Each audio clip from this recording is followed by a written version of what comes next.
Hello, in this video we'll have a look at how to play the Underworld theme from Super Mario Bros. On a Commodore 64 using Quirtuoso.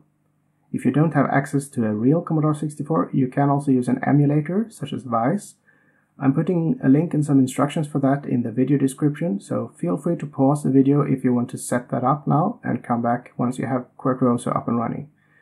Okay, let's start from the beginning. We'll use the default settings from when you start the program, except we'll change from the default sound, which is a modulated pulse wave, to a pure square wave. So that's on F3. In Quirtuoso, the note keys are arranged as on a chromatic button accordion. Suppose you start somewhere on the keyboard, and then you go left, or let's call it west, and then southeast. You get a certain melody. Now the beauty of how a chromatic button accordion works is that if you now move your hand anywhere else and play the same shape, you'll get exactly the same melody, only transposed.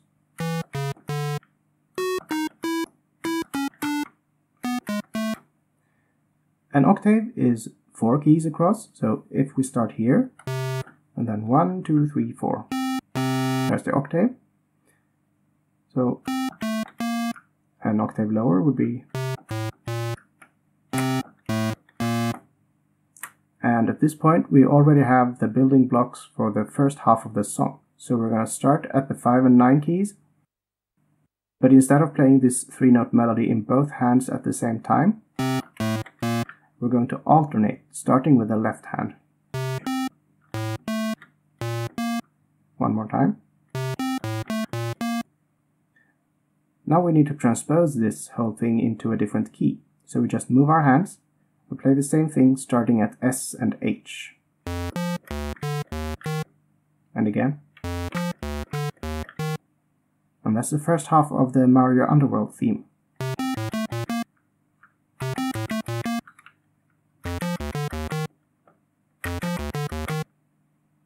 Interesting fact. So far, this melody is not an original composition by Koji Kondo.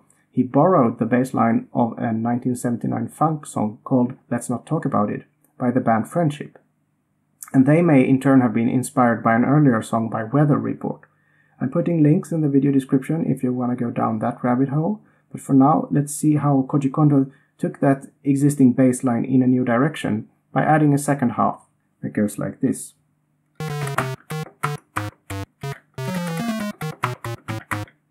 So let's break that down. First we have a descending chromatic scale, which is a northwest movement in Quirtuoso, starting on the letter B. Then we're going to do the same scale again, but with a twist. After the first 2 notes, we'll do a little detour, going 2 steps to west, to D, and then northwest to E, before playing the 2 final notes. So first is a straight line. Second time you do a detour in the middle. Okay.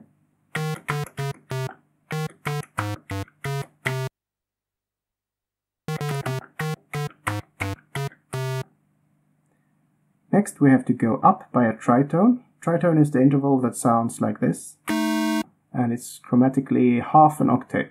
So since the octave is 4 keys across, the tritone is obviously 2 keys across, so we go from digit 5 to the digit 7 here.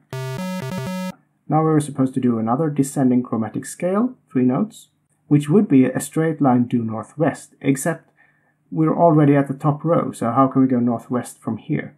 Well, in Quirtuoso, all the notes on the top row are also available on the bottom row.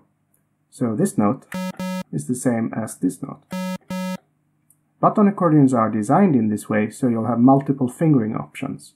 So we have a choice. We could play the 3 chromatic notes starting from N, or we could play the first of those notes on the 7 key.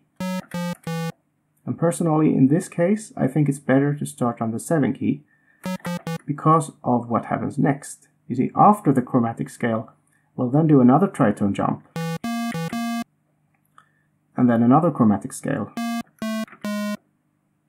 So again, thanks to the regular keyboard layout, we're transposing a melody by playing the same shape over here.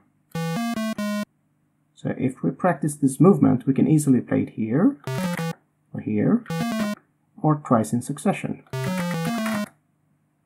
So let's put the second half together now. We have the chromatic scale from the letter B, the same thing with the detour, and then this new shape twice.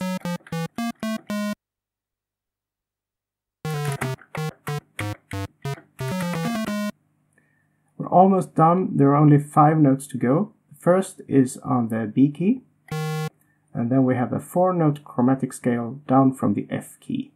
So again, we'd go northwest, but then we hit the edge of the keyboard, so we have to wrap around.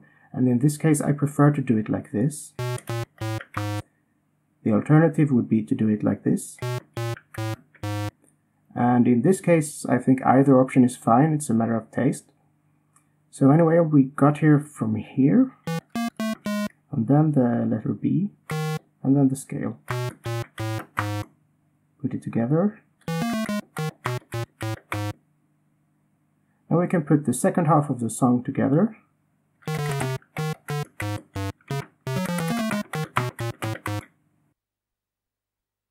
Before I play through the whole thing one more time, I'm going to enable octave coupling by pressing Ctrl O. And now every note will be played as an octave, which adds a bit of support to the sound. And speaking of support, I'd like to thank these awesome people who are backing my projects through Patreon. There's a link in the video description if you'd like to join them. And so while you are generously considering that, here is the complete Super Mario Bros. Underworld theme in octaves.